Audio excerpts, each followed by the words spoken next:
boa tarde. Meu nome é Lívia Orsatti, eu sou colaboradora do Núcleo de Cursos e Palestras aqui da Casa Museu Maclabin. É uma alegria receber vocês nessa tarde. Eu sou uma mulher branca. Tinha escrito que estava usando óculos, mas não estou, de cabelos pretos. E hoje é um dia muito especial para a gente, porque a gente recebe o bate-papo pelo lançamento da publicação sobre o Programa de Arte Contemporânea Jardim Imaginário.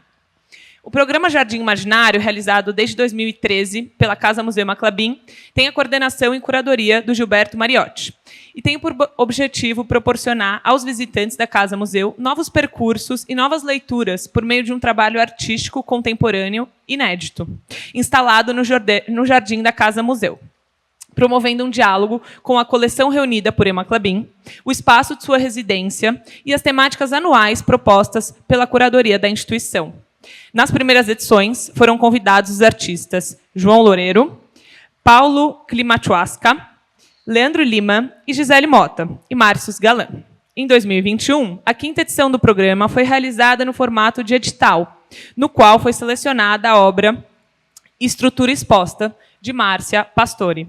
Em 2024, com a realização do projeto Casa Museu Maclabin Digital 2024, apoiado pela Mersh McLennan, no âmbito do Programa Municipal de Apoio a Projetos Culturais, o PROMAC, foi possível resgatar algumas dentre as dezenas de projetos inscritos no edital, convidando os artistas e autores a revisitar os seus projetos e trazê-los ao conhecimento do público, por meio de reflexões que propunham reunidas agora em uma publicação. Quero agradecer, então, a presença de vocês e a participação dos nossos queridos intérpretes de Libras, Guilherme Andrade e Silvia Sato. Hoje, contamos a presença, então, do curador Gilberto Mariotti e de Caio Bonifácio, Thaís Rivit, Verônica Stiger e Antônio Eubach. Muito obrigada. Gilberto, a palavra é sua. Boa tarde.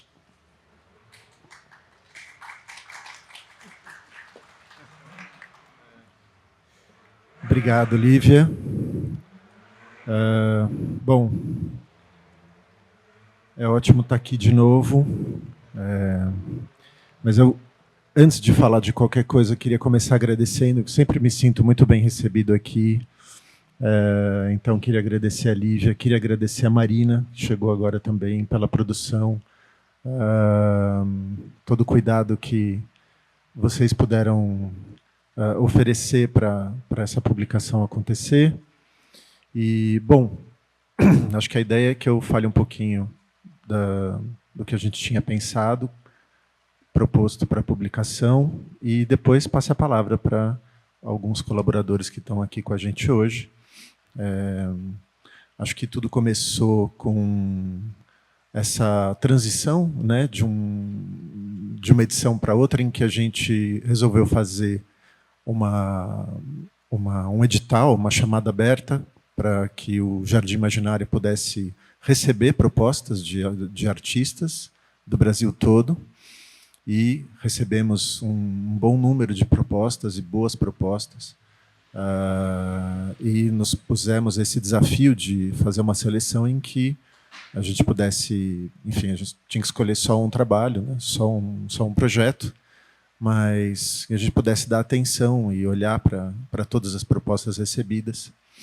E mesmo depois dessa edição ter sido realizada, né, o trabalho da Márcia Pastore, o Estrutura Exposta, ter sido montado, exibido, né, as propostas ainda ficavam para a gente como discussão, e a ideia da publicação é um pouco retomar essas propostas, dar atenção crítica a elas, e também,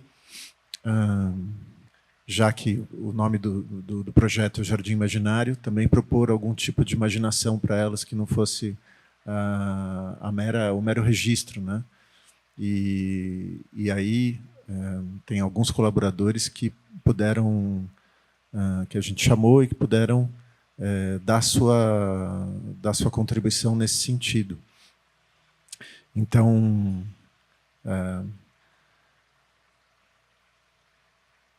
acabamos a retomar um pouco aqui esse ponto da história, né, um momento em que a gente convida críticos, escritores, para pensar alguns projetos. Estava tentando relembrar um pouco isso, como cada um aqui escolheu ou foi escolhido pelo projeto que, né, que trabalhou, que, enfim, que recuperou. Acho que foram jeitos muito particulares, diferentes. Acho, pelo que eu lembro, o Caio, acho que a gente deu algumas opções, né? E foram opções um pouco, enfim, foi bem aberto. Acho que a Thaís estava ligada já a uma ideia que a gente tinha tido, que ela tinha ajudado a pensar, que tinha a ver com falar especificamente do projeto que ela falou, né? E fazer isso por meio de uma entrevista, né, com o Vitor Legui. O Vitor está aí, conhecendo pessoalmente agora. Que bom que você pode vir. Bom, tem algumas figuras ilustres na plateia, depois eu dou o devido reconhecimento aos poucos aqui, mas vou falando. Acho que o Antônio está aqui numa outra chave, porque ele vai falar da contribuição da intervenção gráfica que a Pino realizou especificamente para a publicação, né? A Pino, o grupo que tinha pensado uma proposição também, que nos deixou muito instigados na época, e a Verônica. Depois ela vai poder falar como foi essa escolha, também estava tentando recuperar, mas acabou que talvez tenha sido mais dirigida, né? Eu achei que a escrita e o trabalho, enfim, podiam conversar. Espero que, enfim, isso, né, você tenha achado que tenha dado certo. E, bom, rapidamente, a publicação está aí, né, nesse sumário que tem essas contribuições. Eu também resolvi incluir o texto que foi escrito para o trabalho da Márcia, Estrutura Exposta. Coloquei lá no finalzinho. E comecei... Aqui tem um primeiro texto do Paulo Costa, que é o nosso diretor. E comecei me propondo a escrever um texto com o qual, obviamente, não estou completamente satisfeito, mas é um começo, um pouco sobre essa situação própria do edital, né? Me pareceu, enfim, olhando todas as propostas, me parecia que havia algumas abordagens em comum e fiquei pensando muito no edital como ele em si já poderia ser pensado como uma proposição que provoca certas reações das relações dos artistas com esse formato, né, de coisa que os artistas têm que incluir, né, no seu cotidiano, como eles lidam com isso. Enfim, vai um pouco por aí o texto. E depois também, voltando um pouco aqui, em algum momento a gente achou que tinha que trabalhar com também os registros do trabalho realizado, que também está como ensaio visual lá mais encerrando a publicação. Depois vamos ver o que a Márcia acha disso. E, bom, tem aí alguns trabalhos que eu tentei articular aí no texto. E é sempre, enfim, sempre menos do que talvez eu gostaria, mas não pude esconder o interesse em relação a esses outros projetos que também eram muito instigantes, né? Inclusive um que efetivamente, que eu estou encerrando o texto com ele, era efetivamente um projeto de paisagismo mesmo, numa empresa que entendeu o edital como uma possibilidade de fazer uma parceria comercial com o museu e, enfim, me pôs para pensar, né, nesse formato instalativo. Enfim. Bom, Acho que eu vou passar, vou seguir a ordem da publicação. Eu sei que eu disse a vocês que não teria ordem, mas eu vou mudar agora aqui, que acho que fica mais fácil.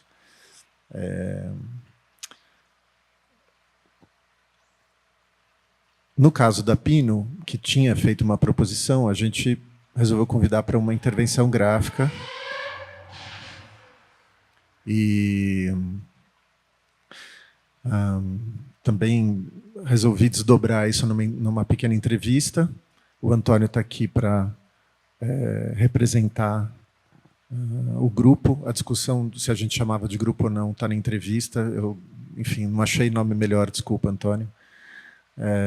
Mas acho que o Antônio podia começar falando um pouquinho sobre essa situação toda. E eu vou passando aqui algumas imagens, se você quiser. Você quer... Fala nesse, por favor.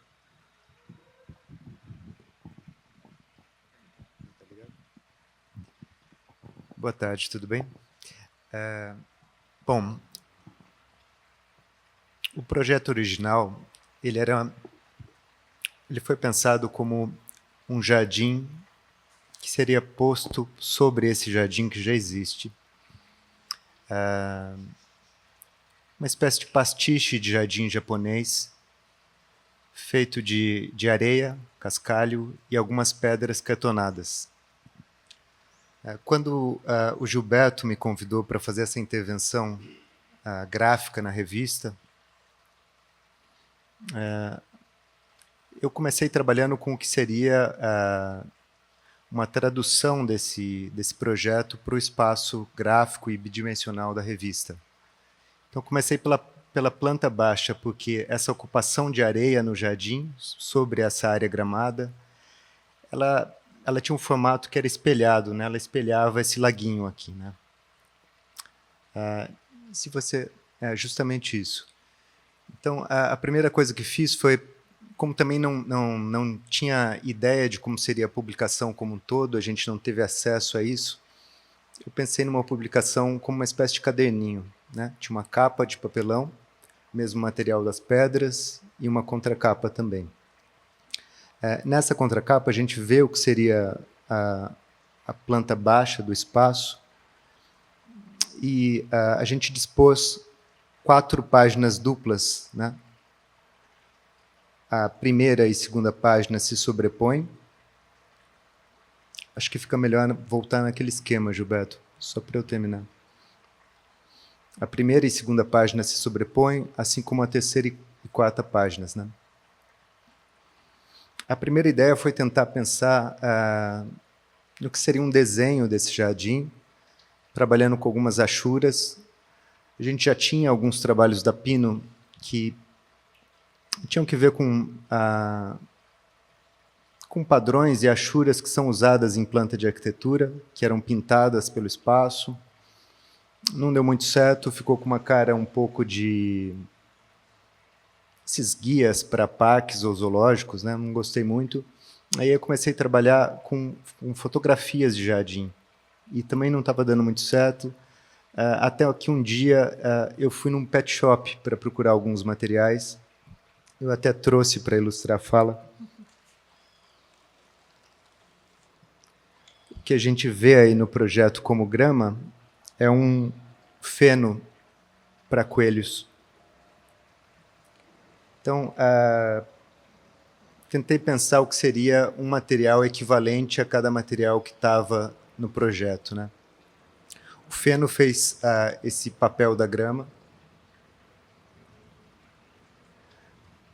Eu escaneei todos esses materiais e depois tem uma pintura em cima das fotos, que eu acho que, se passar, aí dá para ver. Isso que parece uma grama, na verdade, é esse feno.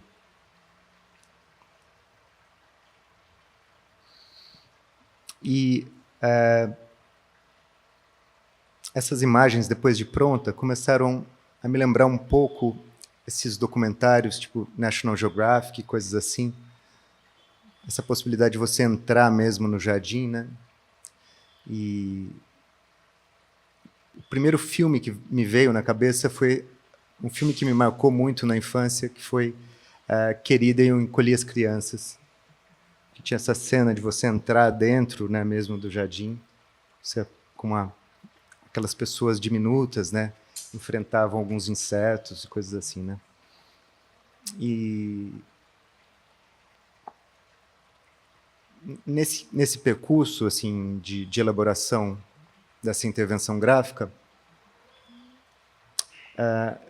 de um filme em outro, eu acabei pensando um pouco no Blue Velvet, no Veludo Azul, que é um filme que para mim é bastante importante, e tem essa cena logo de início, né, de uma orelha, né, que é encontrada num gramado, né.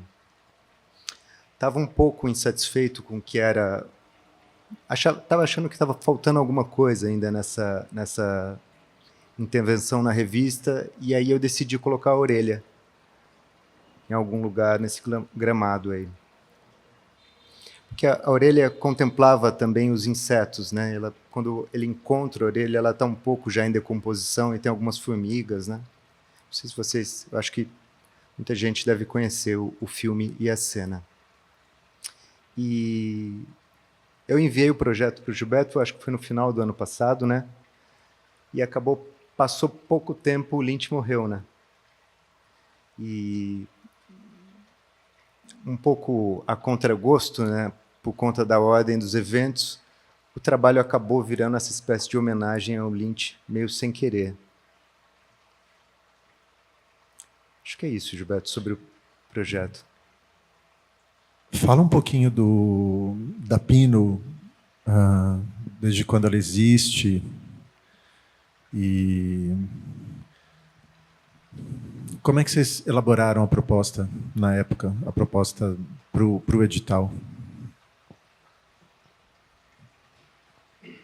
Bom, a Pino era um projeto que eu tinha com um artista chamado Chico Toni. Começou em 2007, o projeto. Na verdade, a gente fez uma exposição um pouquinho antes, que era o Salão da Bahia, como Antônio e Chico. E tinha uma diferença, uma diferença entre a maneira como o trabalho foi pensado, o acabamento do trabalho, e essa ideia de que duas pessoas seriam os propositores daquele objeto, né? Por isso, a gente começou a pensar como resolver esse problema, né? E acabou chegando nessa ideia de criar uma espécie de empresa que produzia obras de arte e que se chamava Pino.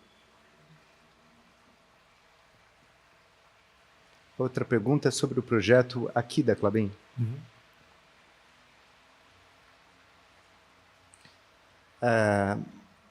Uma das respostas aí que estão na entrevista, em uma das respostas eu menciono que a gente já tinha um trabalho que eram pedras de papelão, né? Então, parece que é uma proposição específica para o local, mas dentro dessa lógica da Pino, muitas vezes um trabalho ou um produto já existe, né? Ele é anterior à situação e ele que funciona como uma espécie de ponto de partida para pensar no que seria uma intervenção no espaço da Pino. Bacana, obrigado, Antônio. Vamos seguir a sequência aqui da publicação com o Caio.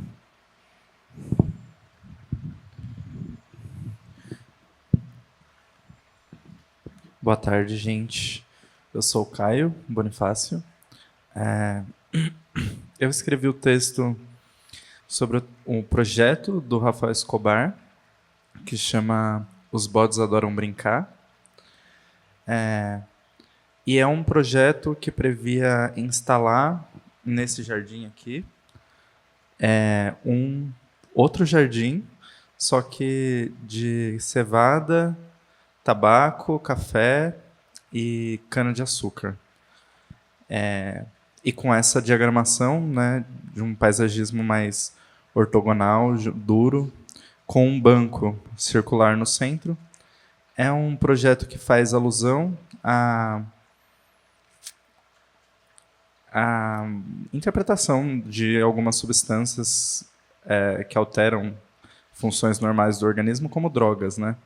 E no projeto, Rafael descreve também esse banco como uma referência ao uso social das substâncias. E aí eu vi esse projeto, entre alguns que o Gilberto tinha me apresentado, e eu achei que esse... Eu acho que eu não achei nada, ele só me tocou em algum lugar, eu falei, acho que é esse. Pareceu um projeto interessante para pensar, e foi assim que aconteceu, né? Eu fui registrando, então, no texto. O texto é um retrabalho de um tipo de diário, como eu sempre escrevo, né? Então, eu vou registrando a minha relação com os objetos, então, minha relação com esse projeto, com outras coisas que eu fui encontrando, né? E isso atravessou também um momento que eu estava de pesquisa e que eu ainda estou, né?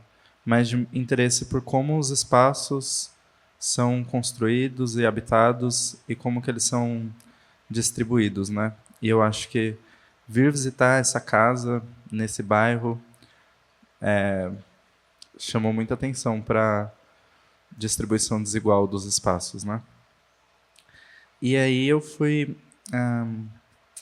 escrevendo e comecei a relacionar, então, né, uma coisa que já estava no projeto, claro, mas relacionar, então, essa proposta do Escobar ao Jardim do Burle Marx e aproximar os sentidos das duas coisas, né? Então, quando ele propõe nesse projeto reconstruir nos moldes de uma... Nos moldes não, talvez, né? Nos moldes de uma plantação escravista, um outro paisagismo muito mais próprio da agricultura nesse jardim, qual sentido isso pode ter, né? Foi o que eu me perguntei. E aí eu comecei a pesquisar, então,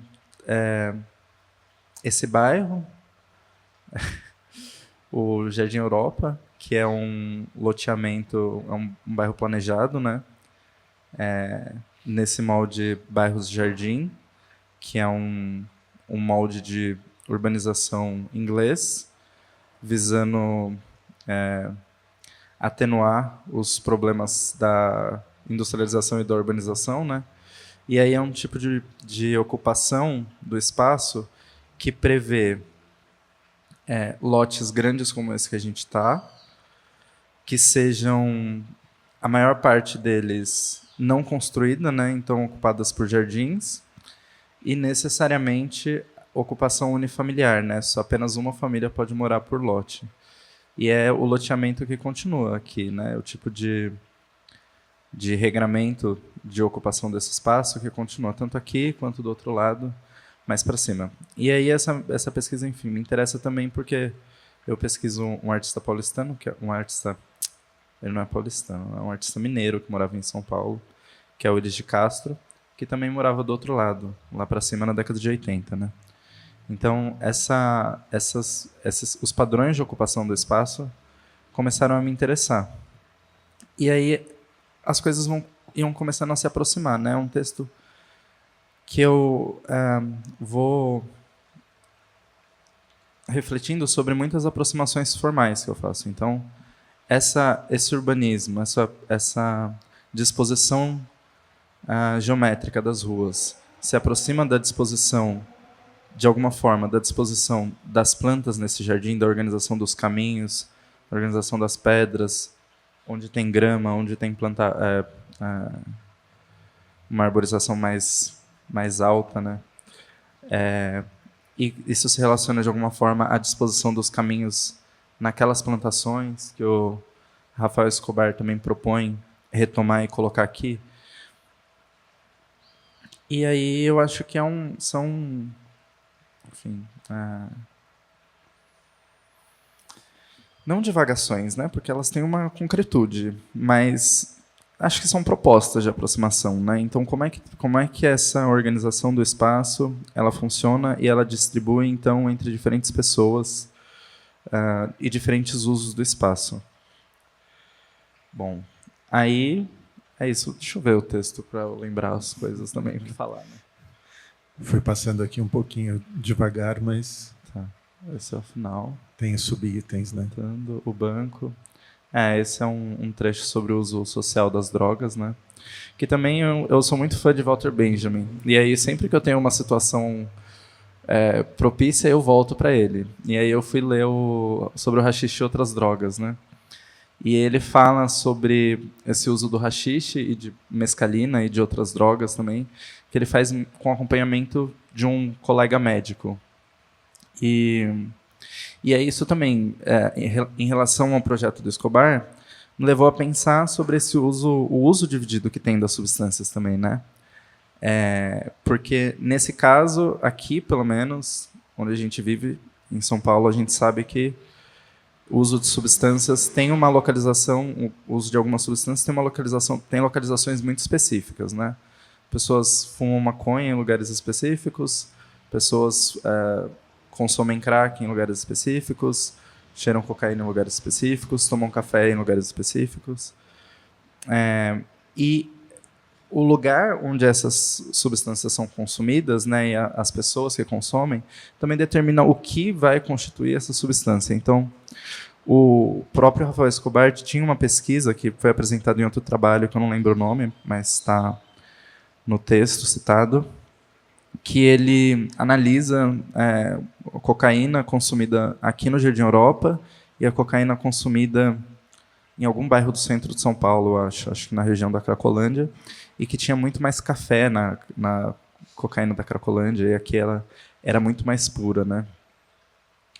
Enfim, e aí vou aproximando isso, porque tem uma certa continuidade, né? Então, bom, esse consumo de substâncias impuras, né, substâncias que estão adulteradas de alguma forma, isso provoca um problema de saúde, né, evidentemente, tem vários riscos associados a isso, e isso está direcionado a uma certa população que tem uma historicidade específica, né? Então, como são aproximações, gente, vocês têm que fazer a ligação. Não sei se eu faço direito isso. Mas, enfim, isso é distribuído, e da mesma forma que o Rafael, então, propõe colocar aqui essa plantação de tabaco, a plantação de cevada, essas plantações, né? Ele retoma essa presença, então, de alguma forma, né? Então, e essa população que usa as substâncias adulteradas é majoritariamente uma população negra que faz parte das camadas mais pobres e que está submetida a esse tipo de risco sanitário também, né? Enfim. E aí tem esse outro trecho. Só voltando para o Walter Benjamin, né? E aí ele comenta do Clube de Rachinchins, Clube dos Fumadores de Haxixe, né? Que é um clube de intelectuais parisienses do século XX, no início do século XX, final do XIX, que vários intelectuais fazem parte, né? Como Baudelaire, e que tem ali também um uso de haxixe que é muito voltado a abrir a criatividade, né, permitir, enfim, novos pensamentos, que é um pouco próximo do que o Benjamin faz. Então, a questão é essa, né? Quem é...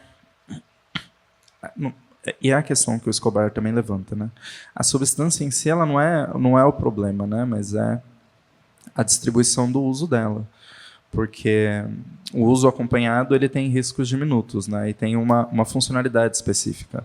Então, o uso de, por exemplo, fumar maconha ou fumar haxixe pode ser interpretado como uma recusa ao trabalho, né?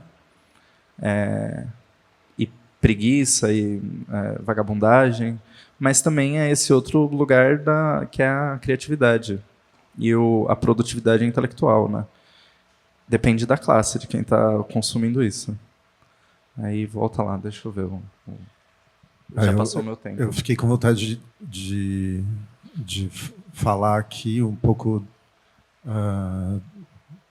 de uma sensação que eu tive ao ler teu texto, porque quando a gente fez os convites, Você vai percebendo no meio do percurso da edição como cada um escolhe uma abordagem e tal, né? Daí você estava falando, Caio, da tua relação com o Benjamin, e estava vendo aqui esse último subitem, que é escrever texto, né?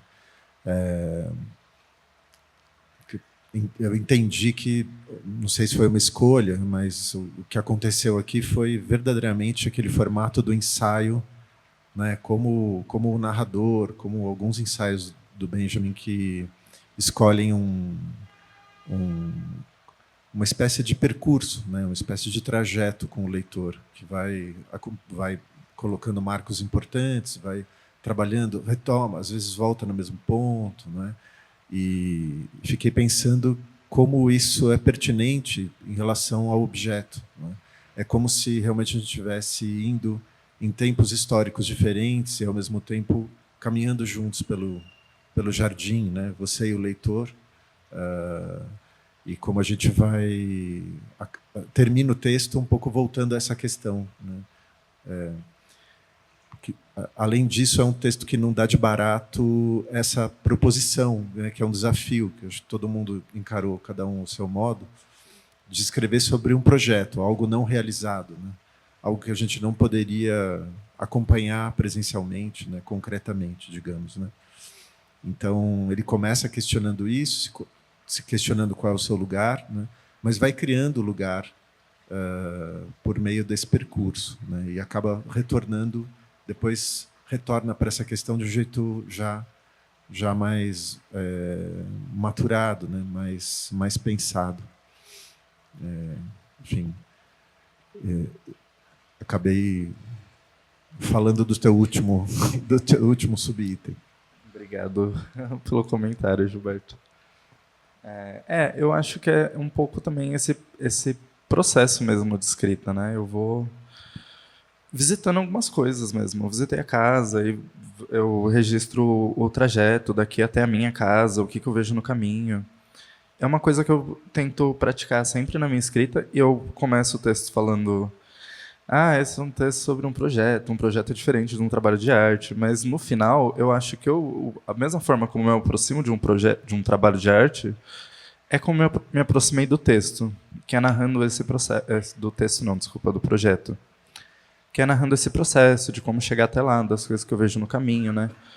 Porque eu entendo que todas essas experiências, como eu habito a cidade também, isso interfere na minha experiência do objeto e molda a visão que eu tenho sobre aquilo. Então, para mim, é importante mesmo que o leitor acompanhe e tal, para entender que é a minha visão, né? E como que a minha visão especificamente, a minha leitura daquilo, ela é formada. Mas acho que é isso. Muito bem, muito obrigado. Convido todo mundo a ler o texto também, a acompanhar um pouco esse processo. Bom, a gente continuaria aqui com um texto que é sobre o trabalho da Manuela Costa Lima, que foi escrito pelo Evandro Afonso Ferreira, que é um poeta, mas ele não pôde estar aqui hoje, mas eu também fiquei pensando se era o caso de eu apresentar, mas acho que eu não apresentaria tão bem quanto ele. O trabalho da Manuela também nos chamou muita atenção pela solução que ela dá para o jardim e o que ela propõe, mas fica o convite para vocês lerem depois, assim como fica o convite para, né, ler a publicação toda, mas acho que eu prefiro pular para o texto da Verônica, que trabalhou a partir da proposição Atrás dos Teus Olhos, da Laura Belém. Verônica, você quer falar um pouquinho? Bom, antes de mais nada, boa tarde, e agradeço o convite por estar aqui, agradeço o convite do Gilberto para fazer esse texto, né? Eu adorei ter participado disso, né? Então, o projeto se chamava Atrás dos Teus Olhos, né? Um projeto da Laura Belém, que, como a gente vê aqui, a ideia seria colocar 4 caixas de som, né, lá na frente, pelo que eu entendi, lá na frente ou aqui, agora eu fiquei na dúvida. Não, é ali, né? Ali, colocar ali no jardim, né, 4 caixas de som, E na descrição do projeto já vinha uma palavra que para mim foi uma palavra-chave do projeto, que era criando um sistema quadrifônico, né? Então, ou seja, criando uma quadrifonia. Daí o título, né? O título do meu texto. E aí, então, a ideia da Laura Belém era ter nessas caixas de som os ruídos captados aqui no próprio jardim. Né? Me corrija se eu estiver me lembrando errado, mas os ruídos captados no próprio jardim, além de um poema. Né? Um poema também ia ser dito por essas caixas de som. Né? Bom, então, tinha para mim também um elemento chave no convite do Gilberto. Né? Quando chega o convite por e-mail, né, o elemento chave era o seguinte: o Gilberto diz assim, pode ser um texto entre crítico e ficcional, né? Porque eu nunca sei qual a Verônica está sendo convocada para escrever, né? Porque eu tenho uma atuação como escritora, né? Então, ou seja, como ficcionista, e uma atuação também como crítica, né? Crítica de arte. Então, eu sempre fico naquela dúvida. E esse era um que pedia, na verdade, os dois, né? Sugeria uma confluência dos dois. Então, um texto entre o crítico e o ficcional. Mas acabou pendendo para o ficcional. Né? Porque eu comecei a olhar esse projeto e estudar o projeto. Acho que a primeira coisa, o primeiro passo que a gente faz é estudar o projeto, né? Ver assim, o que o projeto está falando para a gente. Né? Não foi, estou olhando para o Caio porque o Caio já falou. E eu imagino que tenha sido isso. Né? A gente olha, e você falou, né? Ele me disse alguma coisa dos projetos que você recebeu. Né? Eu recebi o da Laura. E aí eu olhava e aquele negócio da quadrifonia, né, ficou na minha cabeça. E aí também apontando para o Caio, porque o Caio disse que também estava associado a pesquisas dele, eu imediatamente também associei uma pesquisa muito recente minha e uma pesquisa no âmbito da ficção, né, que é uma pesquisa de buscar trabalhar vozes não humanas, né, que é algo que está trabalhado no meu último livro, agora fazendo propaganda, né? O último livro foi lançado no final do ano passado, se chama Krakatoa. Bom, mas sem brincadeira, né? Ali nesse livro tem vários monólogos, né? E várias vozes não humanas que tomam a frente no livro, né? Na narrativa. Então, elas que são as grandes protagonistas da história. Então, eu vinha já trabalhando um pouco nisso. Né? E aí, pensando o projeto da Laura, que ela queria inserir aqui no meio do jardim, buscar essas vozes do jardim, né? Quer dizer, eu comecei a pensar em vozes, né? Mas, na verdade, ela queria pegar os sons do jardim. E aí, qual foi o primeiro passo? Né? Além de, claro, eu já tinha o título, Quadrifonia, já tinha pensado, como eu falei desse meu livro, que tinham esses monólogos de vozes não humanas, eu já imaginava em fazer 4 monólogos, como se fosse cada um numa caixa de som. Eu comecei a meio que criar um diálogo entre o texto, foi nesse sentido que eu pensei mais o texto, nele como um diálogo com aquela obra, né? Um diálogo ficcional com aquela obra. E aí, então, pensei que seriam, claro, 4 vozes não humanas e 4 vozes que viessem do jardim. Né? E aí também me botei a estudar o jardim. Né? Então, eu ia assim, passinho por passinho no jardim, já tinha visitado recentemente aqui a casa, mas aí também baixei uma série de tudo quanto é imagem que tinha do jardim na internet que eu achava, eu baixava, né? Então procura também porque aqui tem o acesso ao acervo, né? Então também procurando no acervo o que a gente tem de escultura e de coisas assim. E aí, então foi aí que eu cheguei a algumas figuras que me interessavam. Primeiro as plantas, fui estudar as plantas do jardim, né? E aí eu decidi que elas que iriam falar, né? Porque eu acho que são as grandes protagonistas do jardim. Então daí que nós temos os monólogos das orquídeas, né? Que tem um orquidário. Então é o monólogo da orquídea, o monólogo da amaranta, o monólogo do clorófito e o monólogo da grama. Né? A grama era a última. Né? Eu já tinha decidido que a grama seria a última a falar, justamente porque ela estava ali no chão. Então, eu decidi que seriam essas vozes que falariam e queriam trabalhar. E eu gostaria de trabalhar com elementos que estavam no jardim, tentando recuperar um pouco até o próprio projeto da Laura, que era dar um pouco de... pensando até em dar voz para esse jardim. Enquanto ela queria ouvir os sons, eu pensei em estabelecer esse diálogo dando voz a esse jardim. Então, como eu disse, já trouxe os anjos, né? Porque tem anjos no jardim ali, tem sapos, tem uma Eva, né? Então comecei a trabalhar com elementos além das próprias plantas, né? Bom, nisso parece até que eu já estava com o texto decidido. Ah, sim, são 4 monólogos, está tudo resolvido, né? Vou trabalhar com os elementos do jardim. Mas aí discutindo, porque em casa tem uma espécie de instituto de pesquisa, né? Que sou eu e o Eduardo Sterzi, meu companheiro, que também é crítico, né? E professor. E aí discutindo com ele como é que eu vou fazer, o Eduardo, que também é poeta, ele me sugeriu: por que tu não trabalha, a gente é gaúcho, né? Então daí eu tô. Por que tu não trabalha com uma forma fixa, né? Com uma forma fixa, né? E aí o Eduardo me apresentou uma série de sestinas, que é uma forma fixa, e eu diria mais, não é nem uma forma fixa, é uma forma rígida, né, que vem da poesia. Uma forma fixa, para mim, é o soneto.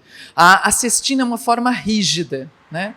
E como é que funciona a sestina? A sestina é um poema que são 6 estrofes de 6 versos cada uma, né? E aí, em cada história, por exemplo, a gente tem 6 palavras que vão acabar cada um dos versos da primeira estrofe, né?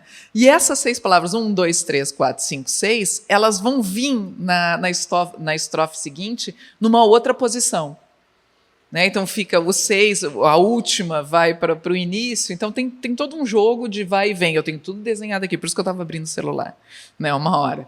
Mas não vem, mas só para vocês entenderem que é uma coisa super fixa. Então são sempre as mesmas últimas palavras que vão repetir nas estrofes seguintes. E aí eu pensei, legal, vou trabalhar com isso, mas não vou fazer uma sestina. Eu vou usar esse modelo fixo, né? Então eu imaginei esse modelo fixo, mas um modelo fixo criado por mim, né? Então, para mim seriam, porque assim, a gente já tinha um limite de caracteres, então eu já tinha que imaginar isso, iria trabalhar em prosa, que era uma coisa que eu já tinha decidido, mas eu trabalharia com 16 frases, eu decidi, em cada um dos monólogos. Vocês podem contar, são 16 frases.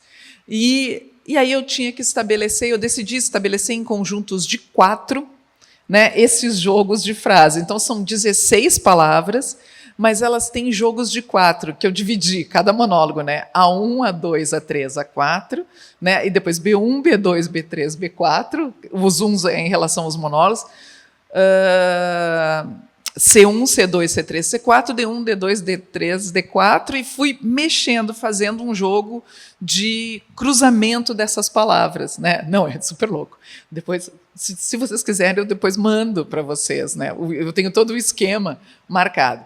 E a questão era que aí parece assim, parece que vai ficando tudo mais fácil, porque essa foi a sugestão do Eduardo. Ele disse, depois é só chegar na palavra final. Sim, só tinha todo o resto, né? E aí, então, a questão era como escolher as palavras com as quais eu iria trabalhar. Aí, por isso que eu peguei aqui o celular, porque as palavras, pelo menos, eu vou dizer para vocês. Então, as palavras eram, né, que é assim que elas aparecem no primeiro monólogo.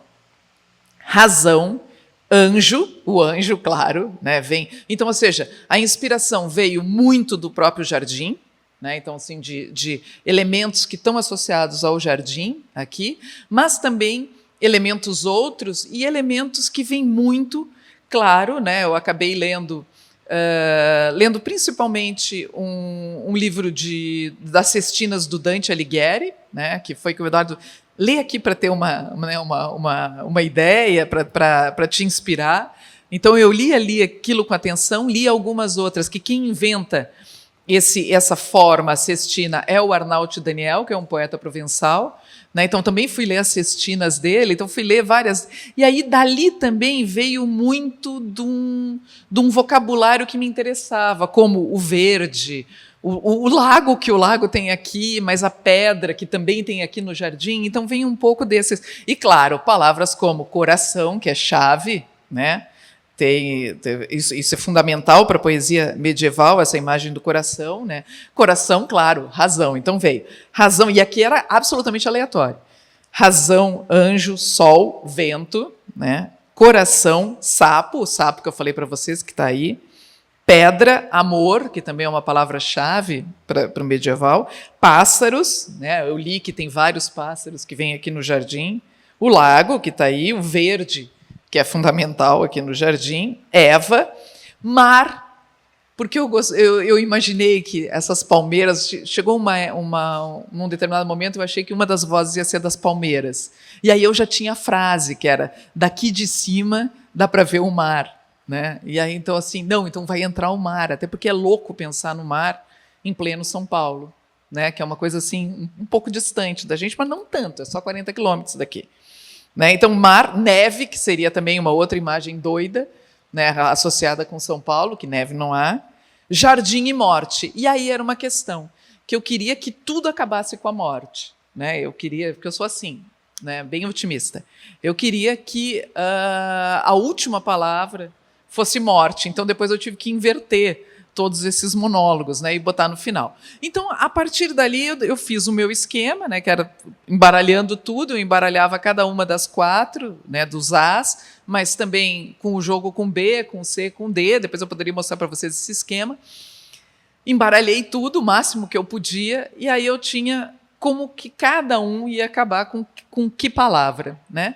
E aí, claro, como vocês viram, o primeiro conjunto de palavras que eu fiz acabava com morte. Então, aquele que eu pensei que era o primeiro monólogo, na verdade, foi o quarto, né? E eu fiz tudo ao inverso, né? Para poder acabar com morte. Parece tudo resolvido, mas não estava, porque agora tinha uma outra questão, que era como fazer com que cada uma dessas vozes tivesse a sua particularidade. Que a amaranta falasse de uma determinada maneira, a orquídea de outra, o clorófito de outro, a grama de outro. Né? Então, aí que surgem esses 4 monólogos em diálogo com o que eu imaginei naqueles alto-falantes, claro que eles se referem aos alto-falantes, né? E aí são monólogos que eles vão intercalar, todos são narrados em primeira pessoa, claro, né? Mas a gente tem o da orquídea, que ela é mais esotérica, ela começa que aconteceu que não escuto mais nada nesse jardim. Jardim era uma das palavras, né? O que mais nesse jardim, etc. Então ela vai pensando, ela um pouco fala do fim, né? Ela um pouco fala do fim, como se a gente estivesse num momento ou outro depois de uma catástrofe, que me parece que era algo também que interessava a Laura Belém no projeto, porque ela dizia, é um projeto que tem um diálogo muito grande com esse período anterior que nós vivemos, que é o período da pandemia, né? Ou seja, um período de um luto enorme, né? Que nós tivemos, etc. Né? Então, acho que também, talvez por conta disso, que eu pensei em acabar com morte. Né? Então, a orquídea tem essa coisa mais reflexiva, mais monólogo estrito sensu. Já a amaranta, ela é mais narrativa, ela começa, por exemplo, ontem veio ter comigo o sapo, né? E aí ela conta o que o sapo disse para ela, o que aconteceu ali naquele momento, é uma coisa bem mais narrativa. O clorófito é o monólogo mais erótico, né? Que ele diz, quiser eu ser limo para me aprisionar as tuas longas pernas de bronze, minha bela Eva, né? E assim vai, né? Porque o clorófito tem essa pegada mais erótica. E a grama, que é o último, a grama, como ele iria acabar com a morte, a grama se apega muito ao número 4. Porque o número 4, em alguns países do Sudeste Asiático, significa morte. Né? E 4 é o número fundamental desse projeto, porque são 4 alto-falantes, né? É uma quadrifonia. Né? Então, por isso que eu pensei, agora a grama retoma esse número 4, que é o número da morte, daí acabar com morte. Né? Então, ela vai sempre retomando esse número 4, fica assim num discurso quase que doido, né? Meio obsessivo. Mas foi um pouco isso que eu pensei. Né? Não sei se era para falar isso. Não, era para falar. Que jogo, né? Que jogo que foi para se apropriar, né, do trabalho. Muito interessante. Lembro de começar a ler o texto e ter uma sensação de estranhamento no sentido de começar a achar que também tinha em como se tratavam de vozes, né? Eu já estava também com o projeto, já conheci o projeto, como se a gente pudesse ouvir um tanto também das pré-existências, né, do jardim, né? Algo relacionado à memória. A gente fala tanto de arquitetura aqui, geralmente na casa, e fala pouco, né, desse outro aspecto. Enfim, muito interessante. A gente passa, então, para o texto da Thais Rivit. A Thais integrou o júri, na época, na edição, né, em que a gente selecionou o trabalho da Márcia, e me ajudou bastante a pensar também na publicação. O texto dela também começa também questionando essa coisa, como escrever sobre um projeto, né, algo que ficou como projeto, mas a gente estava sempre muito pensando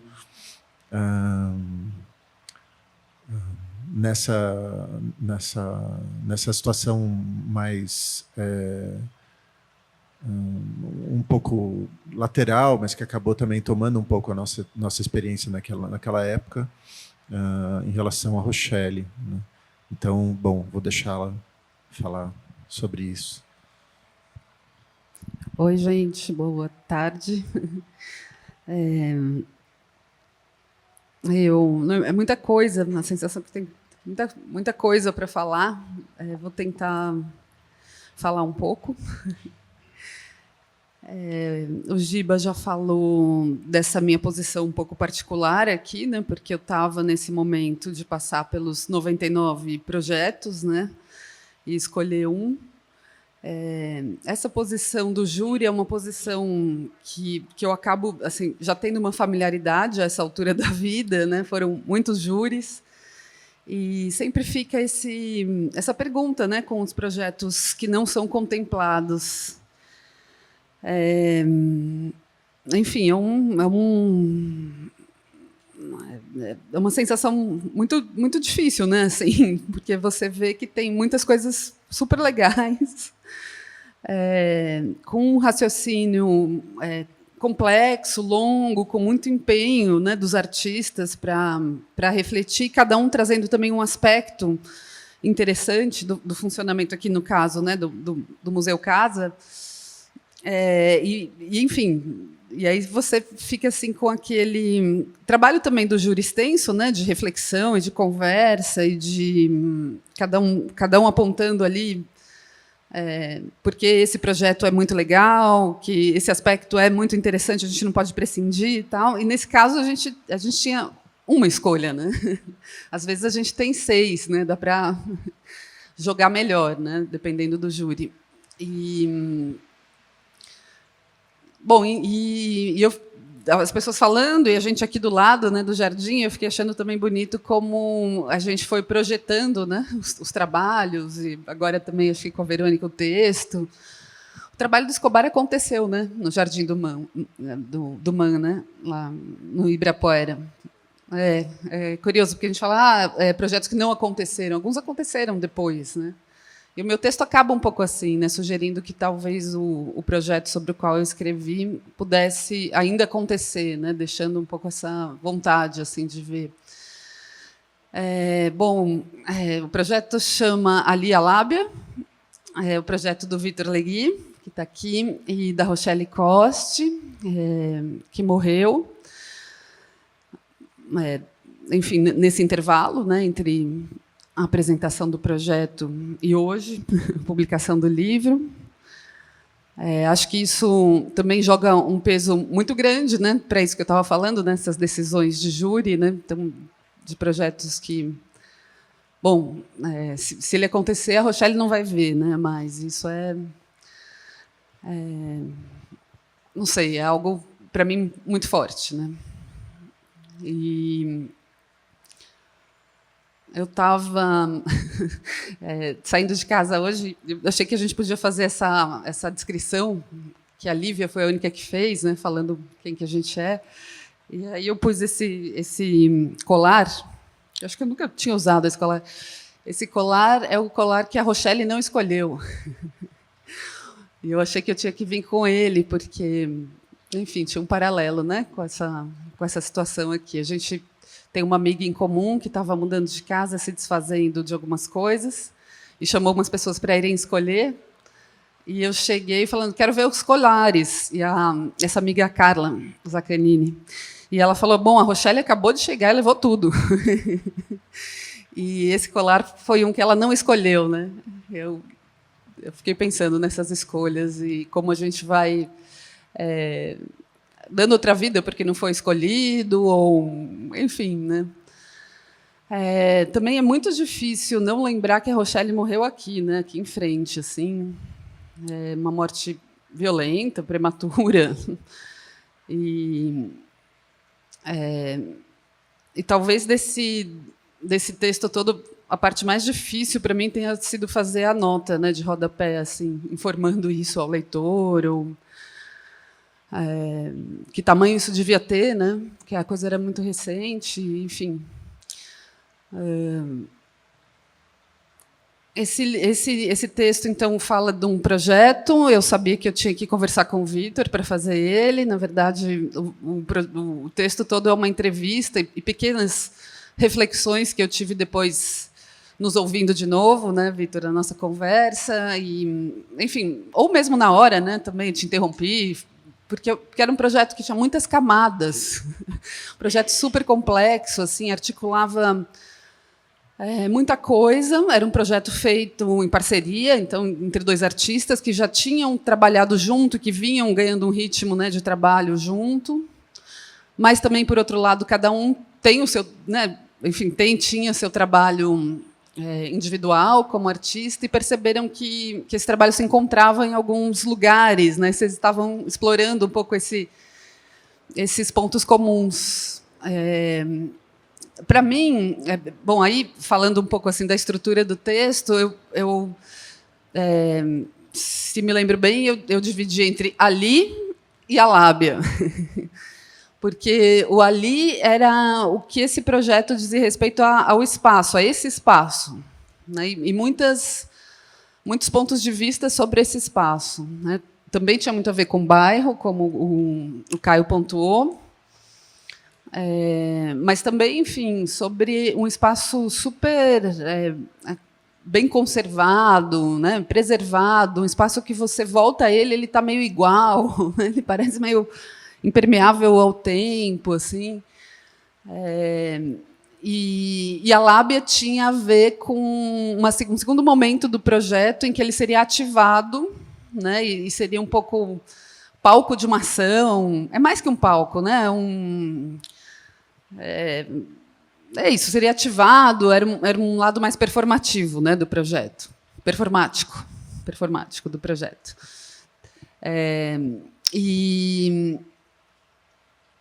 E, bom, já me perdi, né? Não, ficou assim, porque o Vitor podia falar muito melhor que eu. Vai corrigindo aí, Vitor. Mas é assim, o que ficou muito forte para mim era um desejo de abertura desse espaço, né? Um diálogo maior assim com a cidade, com outros pontos. Tinha uma ponte construída muito evidente com o Largo de Pinheiros ali, com aquele comércio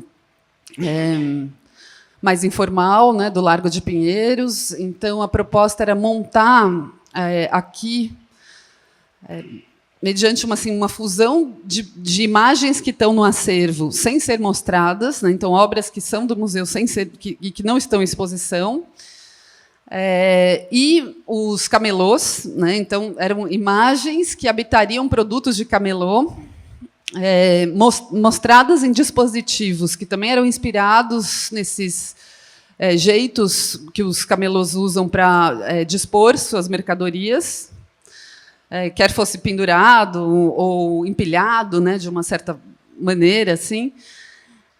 E esses objetos, aí, no segundo momento, na lábia, seriam comercializados por um mascate.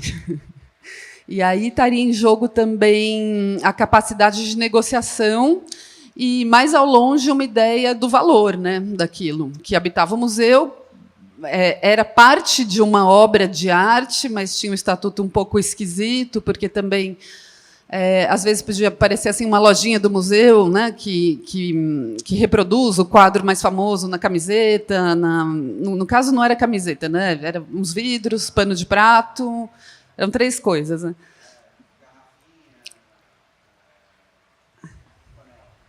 Panelas, e as panelas também. Então, assim, não sei, um pouco assim, o que ficou para mim muito forte desse projeto era o desejo de fazer esse espaço ser mais aberto, né, ser mais contaminado. E aí esse espaço é o bairro, esse espaço é o museu, né, não esse museu, mas um museu geral, ser mais contaminado por outras visualidades, por outras formas de exposição de coisas, por outras pessoas também, porque tinha uma colaboração, né, com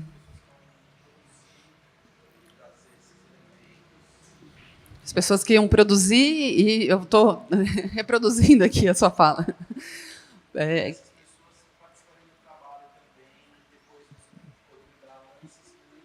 Sim. Isso, é.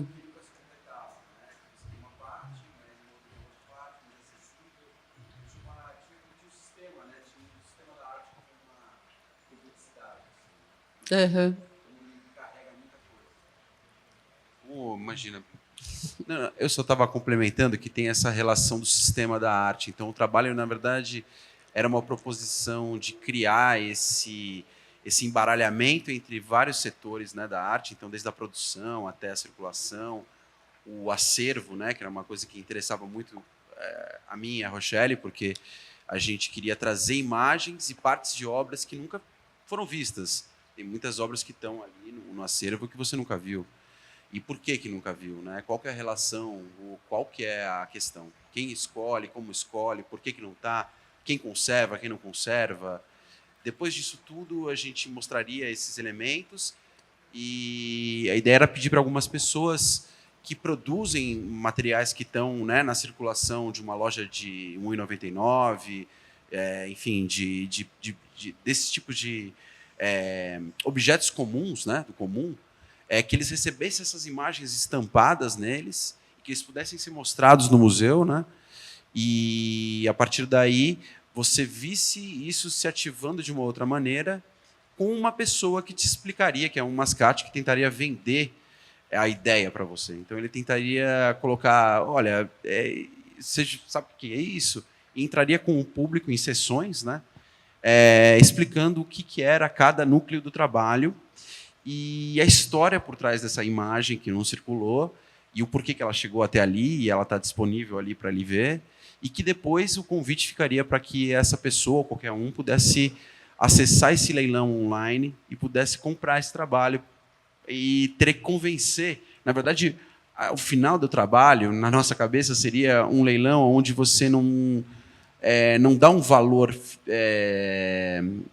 de algo que seja palpável em dinheiro, mas você teria que convencer como que essa pessoa recebe esse trabalho. Então, o que você dá em troca? Então, seria uma grande discussão para convencer a pegar uma parte desse trabalho, mas que seria esse jogo, né? Essa brincadeira do que é o valor, como é que você relaciona uma obra de arte, enfim. Uhum. Então, era esse projeto grande e complexo, e que acho que se dirigia mesmo a essa... eu imaginei muito isso, né? Uma ponte um pouco com outros lugares da cidade, com outros habitantes, uma abertura, e um questionamento também sobre alguns assim, algumas estruturas, né, que o sistema da arte hoje tá baseada, né? Então, a ideia era um pouco botar em debate essas ideias do que é visto, né, do que não é visto, de como é montado. Acho que tinha uma reflexão bem grande, e essa, eu acho que é uma parte muito sua, né, do projeto, assim, dos displays expositivos, as referências que eles teriam. Acho que tem essa parte que é muito da Rochelle, que é olhar para o que está normalmente, assim, que a gente não inclui, né, como parte do sistema da arte, mas que ela vai incluindo. E aí também lembro de outros trabalhos dela, né, que assim, atenção grande aos artesãos, né, e as pessoas que produzem objetos e que não frequentam museus, né? Então são objetos que têm outros trânsitos. E ela tinha um olhar muito cuidadoso com isso. Isso era uma pesquisa dela, né? Depois a gente viu, depois que ela morreu, a coleção de corações, né? Circulou bastante aqui no Rio, que ela tinha em casa. Mas, enfim, acho que isso aparecia muito na pesquisa dela, né? Essa atenção para esse outro fazer que normalmente não é visto imediatamente como um artístico, mas ela tensionava muito isso, né? E nos perguntando, né, o que separa um do outro, por que é tão longe, será que não é a mesma coisa? Eu acho que eu vejo muito essa parte da Rochelle no projeto. E fico muito curiosa de como seria ver, né, essa placidez, né, desse jardim sendo abalado por esse mascate um pouco gritando, que nem nas feiras livres, né, não paga, mas também não leva. Enfim, inventando, né, uns bordões de venda. Acho que teria sido muito divertido ver isso. Mas que, claro, na minha imaginação também ele existiu. Eu inventei até no texto um bordão que eu usaria para convencer as pessoas a levarem os produtos. Mas, enfim, falei bastante, né, gente? Desculpa. Foi ótimo. Não tinha dado essa missão para a Thaís de falar disso hoje, que era a parte das partes mais difíceis. E fiquei lembrando de muitas coisas depois também. Acho que quando a gente pensou a publicação, a gente sabia que a memória da Rochelle ia estar por aqui, e isso se colocou como uma responsabilidade logo de início. Eu fiquei lembrando também de ter conhecido a Rochelle num projeto em que eu trabalhei há muitos anos atrás, o Arte Cidade, mas a gente nunca teve a oportunidade de conversar muito naquela ocasião, mas depois a reencontrei em algumas aberturas no projeto Jardim Imaginário aqui, né, que acontece desde 2013.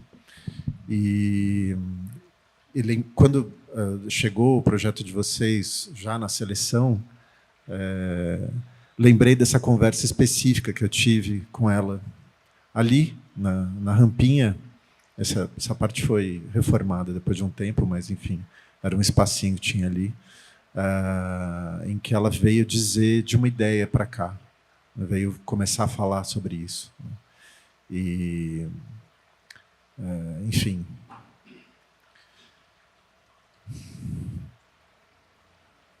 Bom... obrigado, Thaís. E a gente, enfim, está encerrando a publicação dessa proposta de retornar ao trabalho que foi efetivamente realizado aqui, né, nessa edição, pela Márcia Pastore, o Estrutura Exposta, que está representado aí com um ensaio fotográfico e, enfim, que eu vou deixar que vocês possam ver com o devido vagar, né, mas em outra ocasião, mas que, enfim, era um trabalho um projeto que a gente prezava muito. Ele retomou a questão do trabalho, o trabalho, acho que retomou, assim, dentre vários temas, né, acho que um tema era esse, retomar a questão do trabalho apagado, né, por meio dessa rearticulação da arquitetura, né, do projeto da casa, né, ele simulava a estrutura hidráulica, né, recriada aqui no jardim, né, escultoricamente. Enfim, trabalho que nos deixou muito contentes. Eu tentei falar um tanto dele no texto na época, né? Aí tem esse título gigantesco que tenta falar um pouco como se fosse um manual de leitura, né? ou de instrução para grandes obras, né? Que é um tema que eu tive que me haver em outro projeto, em outra ocasião. e que, enfim, tem o limite de tentar falar de uma coisa complexa num espaço muito curto, né? Que é um texto sempre um texto de abertura, né? Um texto que a gente não faz aqui no projeto um texto de parede, mas é um texto que geralmente vai no folder, né? E a Márcia está aqui, queria agradecer porque foi ótimo trabalhar com ela, foi uma aproximação muito especial. E bom, acho que a publicação é um pouco isso, mas queria também, antes de encerrar e de agradecer a todo mundo que participou, que a gente está tendo também uma exposição aqui, que vocês devem ter passado por ela, né, na sala de entrada do museu, que acaba dando, enfim, a meu ver, uma espécie de resposta para esses projetos todos, mas principalmente para o trabalho do João Loureiro, que foi a primeira edição, em 2013, né, o Serviço das Formigas, e o trabalho está representado ali, né. É muito interessante ver como essa conversa se dá, como esse tema, desde o início do projeto, né, da questão do trabalho, começou a ser colocado aqui e ali, enfim, nas 99 propostas ele aparece muitíssimo, né, e de vários jeitos muito interessantes. E, enfim, é uma sensação interessante de ver algumas costuras sendo feitas aqui hoje, por meio dessas proposições todas e por meio das colaborações de vocês. Obrigado por terem aceito o desafio, né? As coisas estão aí. Eu espero que vocês possam ler com a devida atenção depois da publicação. E acho que vou encerrando. Não sei se eu tenho mais algo institucional que eu fiquei devendo, Marina, não? Mas então é isso. Muito obrigado e até a próxima.